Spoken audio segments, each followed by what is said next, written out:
Budget میں taxes بہت add کیے گئے ہیں، کیونکہ وہ پبلک سیکٹر جو ڈیولپمنٹ پروگرام کے تحت فوکس تھے وہ انہوں نے بجٹ پیش کیا. اب اس میں دیکھیں آپ کی جب تک اکنامک گروتھ نہیں ہوگی پبلک سیکٹر ڈیولپمنٹ کا کوئی فائدہ نہیں ہوگا. تو آپ کو فوکس کرنا چاہیے انڈسٹری کو.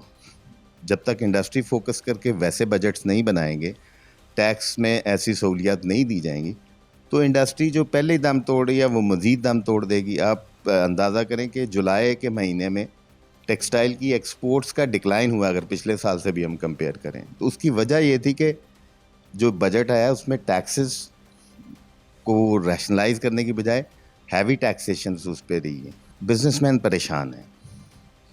اب محنت کے ساتھ آپ نے چیزیں ڈیولپ کی، اسٹیبلش کی، جب وہ بند ہوتی ہیں تو بہت زیادہ آپ کے لیے ایک مشکل فیصلے ہوتے ہیں. نہ صرف بزنس مین یہ دیکھتا ہے کہ دیکھیں ایک فیکٹری کے ساتھ ہزاروں کی تعداد میں خاندان جڑے ہوتے ہیں، لوگ جڑے ہوتے ہیں، تو یہ بھی ایک فیکٹر ہوتا ہے. کئی دفعہ ایسا ہوتا ہے کہ ہم لاس میں بھی فیکٹریاں چلاتے ہیں، لیکن ایک لمٹ ہوتی. جب لاس بڑھتا جاتا ہے تو پھر پریشانی بھی بڑھتی جاتی. تو میں نہیں سمجھتا کہ یہاں سے کہیں بھی موو کرنا، یعنی فیصل آباد سے کراچی موو کرنا انتہائی مشکل ہے. تو دوسرے ملک جا کے کیسے آپ نے، دوسرے ملک تو وہی جا سکتا ہے کہ جس کے پاس پہلے سے کوئی وہاں اسٹیکس ہوں، چیزیں ہوں. تو آپ کی ڈسپلیسمنٹ جو ہے نا یہ بہت مشکل ہے. تو اس میں ظاہری بات ہے بزنس مین نے کوئی نہ کوئی اپارچونیٹی دیکھنی ہے جس سے اس نے گھر کا خرچ چلانا ہے، چیزیں چلانی ہیں، ملک کی اکانومی کو چلانا ہے، ٹیکس کے نظام کو چلانا ہے. تو اس میں مشکلات بہت زیادہ ہوتی ہیں.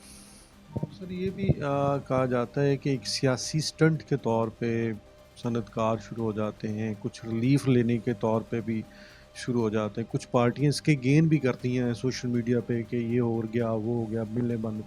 تو واقعی کچھ ریلیف لینے کے چکر میں رولے ڈل جاتے ہیں کہ کچھ ویسے ہی ریئلٹی ہے کہ یہ سب کچھ ہو رہا ہے. دیکھیں جو یہ آپ نے ورڈ یوز کیا، یہ نارملی پولیٹیکل پارٹیز آپس میں یہ کام کرتی ہیں ایک دوسرے کو نیچا دکھانے کے لیے، اپنا پولیٹیکل لیوریج لینے کے لیے. ہم لوگ تو، ہماری تو کوئی پولیٹیکل پارٹی نہیں ہوتی. ہم لوگ تو دیکھیں پاکستان کے لیے کام کرتے ہیں اور یہاں ہم لوگ امپلائمنٹ دیتے ہیں، ٹیکس دیتے ہیں. ہمیں صرف یہ ہوتا ہے کہ ہمیں ایسا کنڈیوسو انوائرمنٹ دیا جائے، ایسا ماحول دیا جائے جس سے ہمارے بزنسز چلتے رہیں، خواہ وہ ملکی حالات ہوں. دیکھیں آپ نے وہ دہشت گردی کا دور بھی دیکھا تھا، اس وقت بھی بزنس افیکٹ ہوا تھا. آپ نے یہ پولیٹیکل رائیولری دیکھی، پولرائزیشن دیکھی، اس میں بھی بزنس افیکٹ ہوتا ہے. اگر کوئی دھرنے میں بیٹھتا ہے تو ہمارے بزنسز افیکٹ ہوتے ہیں، اگر کوئی پروٹیسٹ ہوتے ہیں تو ہمارے بزنسز افیکٹ ہوتے ہیں. تو ہمیں تو ایک انوائرمنٹ چاہیے جو گورنمنٹ نے دینا ہوتا ہے. وہ کیونکہ گورنمنٹ جو بھی ہو جس وقت کی، وہ اس کے پاس ہی زیادہ اختیارات ہوتے ہیں. تو لہٰذا ہم گورنمنٹ سے اپنے جو بھی ہمارے ایشوز ہیں، ہمارے چیمبرز ہیں، دیگر آرگنائزیشنز ہیں، وہ لیزون رہتا ہے، ہم ان کے ساتھ کوآرڈینیٹ کرتے ہیں، ان کو بتاتے ہیں. تو اس میں ہمارا کوئی پولیٹیکل موٹیو تو نہیں ہے. ہمارا تو ایک ہی موٹیو ہے کہ ملک کی اکانومی کو چلانا ہے، یہاں روزگار دینا ہے، جی ڈی پی کا گروتھ آنا ہے، ٹیکس دینا ہے. اس نظام کو چلانے کے لیے ہم تو کام کر رہے ہیں. تو ہم تو نظام چلانے والے ہیں، نظام گرانے والے تو ہم نہیں ہیں. چونکہ ہمارے پاس کوئی ایسا بیورو نہیں ہے کہ ہم پوری طرح ہر فگرز اور چیزوں کو کیلکولیٹ کر سکیں. یہ بھی انفارچونیٹ بات ہے کہ اسٹیٹسٹکس ہونے چاہیے. لیکن چونکہ آپ دوستوں میں بیٹھتے ہیں، آپ کا ملنا گلنا ہوتا ہے، تو میں تو سمجھتا ہوں تک پچھلے 2-3 سال میں اگر دیکھا جائے تو میرا خیال ہے 50% سے زائد انڈسٹری جو ہے وہ بند ہو گیا. تو لائک وائز پھر اتنا مزدور بھی بے روزگار ہوا ہوگا. تو اس حوالے سے چونکہ اب انڈسٹری چلانا انتہائی مشکل ہو گیا ہے، اس کاسٹ آف ڈوئنگ بزنس کے ساتھ مشکل سے مشکل تر ہوتا جا رہا ہے. مجھے یاد ہے 2012-13 میں جب یہ ڈپلیٹ ہونا شروع ہو گئی تھی نیچرل گیس، تو اس وقت بھی ہمیں بڑے مشکلات کا سامنا تھا. پھر ہم نے سالڈ فیول پہ کنورٹ کیا، بہت ساری انویسٹمنٹ چاہیے تھی، اس میں ٹائم لگ گیا. 3-4 سال میں تقریباً انڈسٹری اس قابل ہوئی کہ اس نے اپنے کوئی آلٹرنیٹ پہ جانا شروع کر دیا گیس پہ. لیکن بجلی کا آلٹرنیٹ ابھی تک تو سولر ہے. اب سولر میں بھی بڑی انویسٹمنٹ چاہیے ہوتی ہے. پہلے گورنمنٹ کے کچھ انسینٹیوز تھے, کچھ لون تھے اسٹیٹ بینک کے, اب وہ بھی ختم ہو گئے.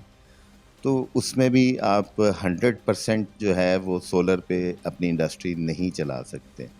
پھر آپ سولر آپ کو پتہ ہے کہ اس کے کچھ پیک آرز ہیں, کبھی جنریشن پیک پہ ہے, کبھی کم ہے. تو وہ کوئی کانٹینیوس آپ ایسے ریلائی نہیں کر سکتے کہ آپ سولر پہ 100% ریلائی کر کے اپنی انڈسٹری چلا لیں. ہمیں یعنی نیشنل گریڈ سے بجلی چاہیے. اس کو یہ ایک اسسٹنس تو ہو سکتی ہے, لائک کوئی 20%, کوئی 25%, کوئی 30% اپنی بجلی جو ہے وہ سولر سے لے لے گا, لیکن 100% انڈسٹری سولر پہ نہیں چلتی. تو اب گریجولی لوگ انویسٹمنٹ کر رہے ہیں, چیزیں آ رہی ہیں سامنے, لیکن اس کے لیے بھی بہت پیسہ چاہیے اور وقت چاہیے. مشورہ اگر گورنمنٹ کو دینا ہو تو کیا دیں گے انڈسٹری کی بہتری کے لیے؟ دیکھیں, ابھی ایک میں نے پہلے بھی یہ بات کر چکا ہوں, ایک تو عوام کو بجلی کا ریلیف ملنا چاہیے, اور دوسرا بجلی کی کنزمپشن. پہلے ایک وقت تھا جب ڈیمانڈ زیادہ تھی اور سپلائی کم تھی, تو سلیب تھا کہ جی جتنا کم استعمال کرو اتنا کم بل آتا تھا. اب ادروائز کرنا چاہیے. ون لائنر تو یہ ہے کہ جو جتنے زیادہ یونٹ استعمال کرے اسے اتنی سستی بجلی اگر ملنا شروع ہو جائے تو انڈسٹری کافی حد تک چل سکتی ہے. جی بالکل.